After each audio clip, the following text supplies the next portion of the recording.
Okay, so the title today is Make Your Life a Series of Moments.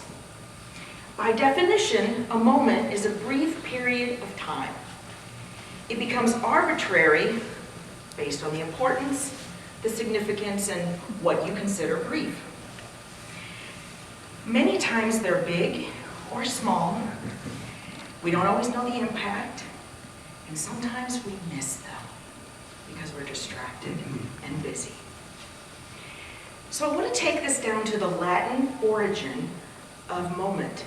It actually came from the term momentum. Momentum is motion. It is moving. It is calculated by mass and velocity. What I want to challenge you to do is I want you to be mass and velocity so that you can be momentum in every moment we're in. Okay? Because think about it, in the moment, how many times do we talk about being in the moment, being in the now, fully focused, mentally engaged and involved in whatever you're doing or experiencing? I wish we could teach ourselves and train ourselves and get rid of some of our old programming to do that more. Because truthfully, it's about living in every moment as if it could be our last. Not in some dark, morbid way, but in a freeing, liberating way. Because what really matters, it doesn't make any difference what stage, phase, or age you are in your process, your journey. In 50 to 100 years, all of the stuff of ours probably isn't even going to exist. And if even it is, somebody else is going to be using it or living in it or driving it or whatever. But what's really important, because the stuff, it's temporary. Buddha says, detach, not because you don't care, but because you know everything is temporary. But what is infinite and what does exist is the momentum that you create with your energy, with your love, with your positivity. This exists for all eternity. This goes on after your physical incarnation and existence ends. That's what is eternal. That is what is infinite, is the momentum that you create in each and every moment. That's big. I hope you're picking up what I'm setting down with that, because that's really big. And there's so many things that happen that we miss because we don't either actively take part. And that's what I want to do, is I want us to be empowered, knowing that we get to make our own moments. And we get to make the most of whatever moments. So let's just play with this a little bit. Let's say that for a month's time you open the door 50 times for people. Let's be gracious and say 10 of them acknowledge it. From a head nod to a thanks, appreciated, great, glad that still exists, whatever. But does that make the other 40 less important or significant? Absolutely not. For two reasons. One, the motion, the momentum that you put out there is still out there. It's still adding to the energy of everything. Plus, we don't know. They might have taken 10 steps and thought to themselves, God, I'm really glad they were there. My hands were full. Or they might have said, wow, next time I got to try to remember. They might be caught up. They might be shy, whatever it is. But you still did that 50 times and added to it. You don't even have to engage anybody. If you put a cart away back in its corral that was sitting in the middle of the parking lot so it doesn't bang up somebody's car, nobody sees it, nobody says anything, but guess what? You're still doing a motion, a momentum out into the universe of positivity, of good. And you still feel good about it, right? So, my son and I are always engaged with people. One day we were at the store and he made a comment, I'm not sure, hair, clothes, or whatever, to a woman. And then we spent the next 5 to 7 minutes hearing about how one of her really good friends had cancer and was reaching transition. She didn't look like she needed anything. She didn't look like anything was going on. But she obviously needed that human connection and exchange. What that showed me is everybody walking around has something going on in a story that we might not even be aware of or see. So just do it. It's like the cashier. I know I've told you guys about this, that we're all in line and you can tell. I don't know what happened in her life, if that was her personality or something lost or something had happened, but she was not having a good day. All of us were uncomfortable, kind of shifting around. I mean, I think we would have fought for another lane if it had opened, you know. And I thought, no, hang on.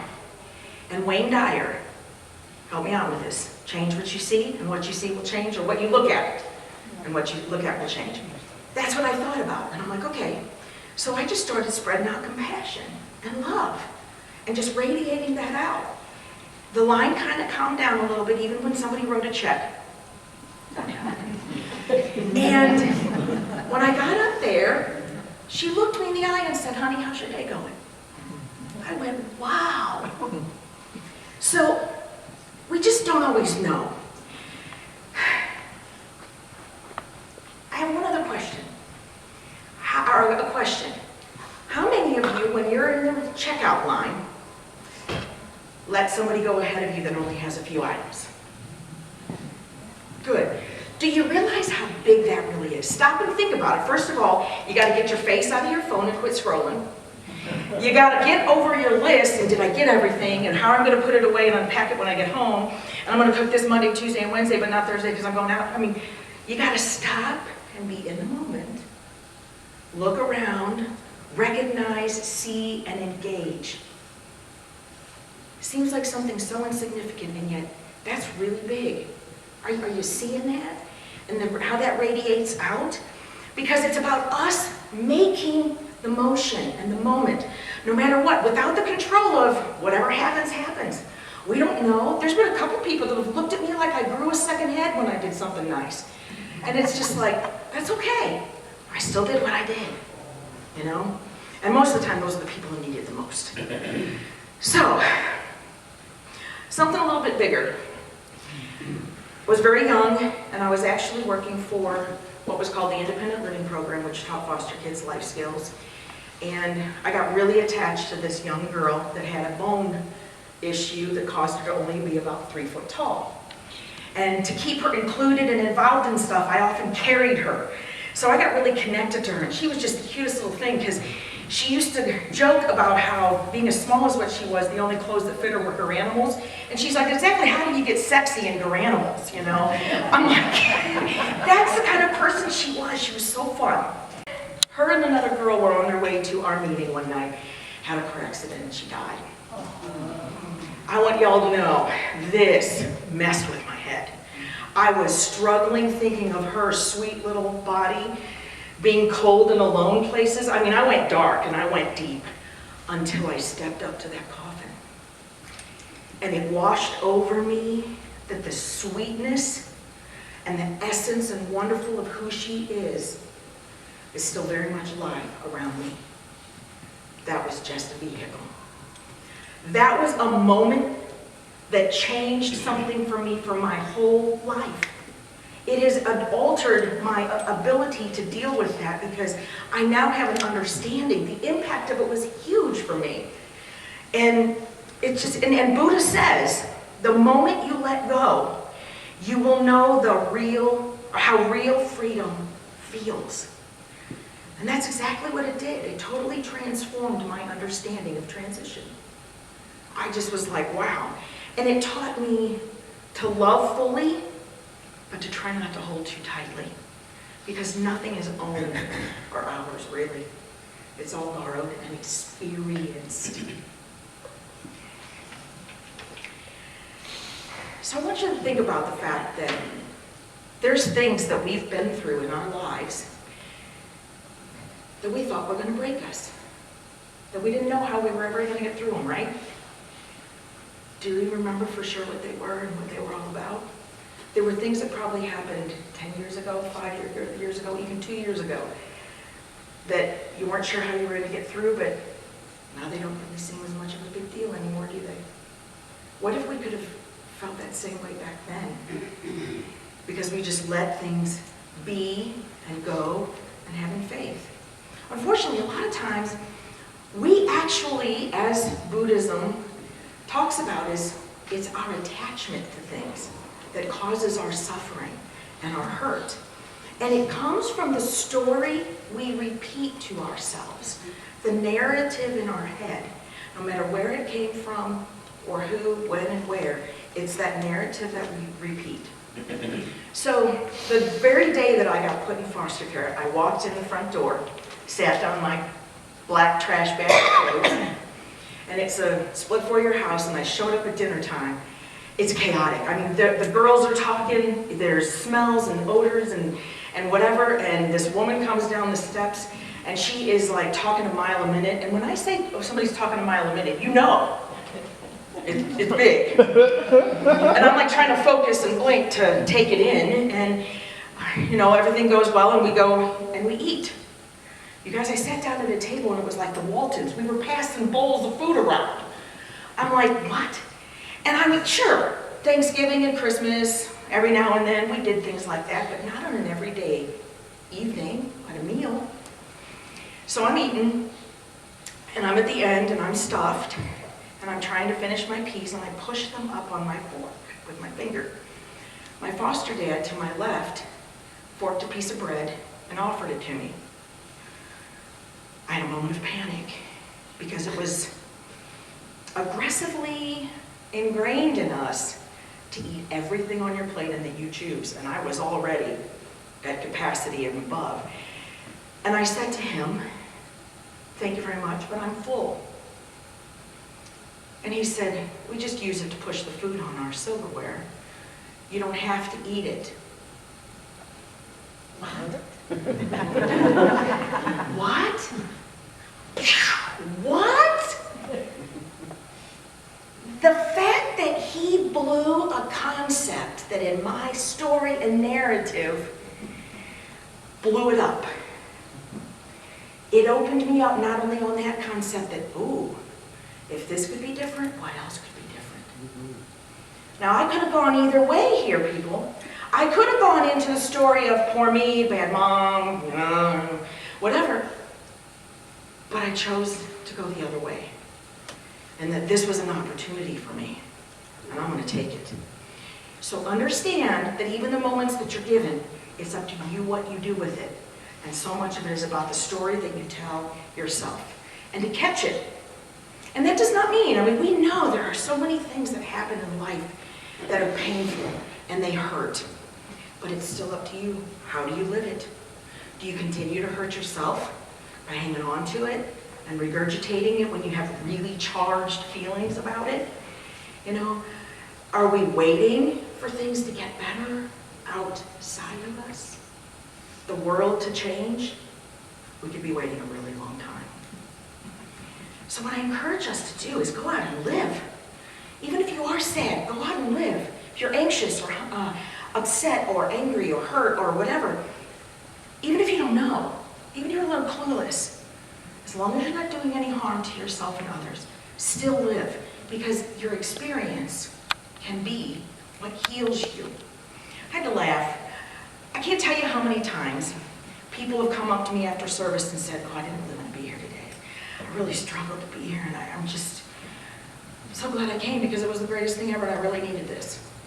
The experience, putting yourselves out there, making yourself do some of those things, gives you healing. So, in whatever way it comes out, laugh. Even if it's at a funeral. Anybody got the stink eye for laughing at a funeral? Yes. Why? It could have been a funny story about the deceased. Could have been something funny that happened right there. Why? Is there these rules? You can't laugh here and you can't laugh here or whatever? Dance. I don't care if you know the song or how to dance or you don't think you know how to dance. Who cares? Just dance. Get that motion and momentum going. You get what I'm saying? Even if your heart really isn't smiling, it's still okay if you smile. Because other people are going to get that smile too. It's going to have that reaction. Do you want to be the one that lays out the road of misery? Or do you want to be the one that lays out some positivity? It's up to you. You might as well live, because we're visitors here. So I was about 3/4 of the way through this talk when this poem delivered itself to me. So I felt like, okay, I got the message. And it's by James McCree, M-C-C-R-A-E. It is instructions before visiting Earth. You guys know this? No, but I can imagine. Yeah. I'm telling you, it pulled my talk together. It was great. Okay. In the event that you wake up and find your soul separated from Source and manifested into a material form, don't panic. Your condition is only temporary. You have been selected for the opportunity of human incarnation. This 3D simulation is designed to break up the monotony of eternity by giving you a fully immersive experience as a distinct ego identity. The body will serve as your avatar. As you navigate a dense and dramatic reality, there will be many distractions causing you to forget your true nature and origin. You will experience a range of emotions, from joy to loneliness to despair. But remember, no matter what trials and traumas you encounter, your soul remains perfectly safe. At times you may feel lost or afraid. This is totally normal. If you need guidance, slow down your busy mind and bring yourself into the awareness of the quiet place inside of you. On this planet, nothing is permanent. People and things will come and go. You will fall in love and form sentimental attachments only to lose everything that you ever held dear. So cling to nothing too tightly, even yourself. And when it's time to go, let go with grace. For nothing is owned but borrowed. So as you walk along with the people on this planet, try to be a good guest. Tread lightly. Remember that you are only visiting, so try not to make a mess. Listen more than you speak. Give more than you take. And don't keep your heart locked inside of a glass case, protected from wear and tear. You'll never get out of this alive, and time passes quickly, so come back with some battle scars and some good stories to tell. I was like, that is so good.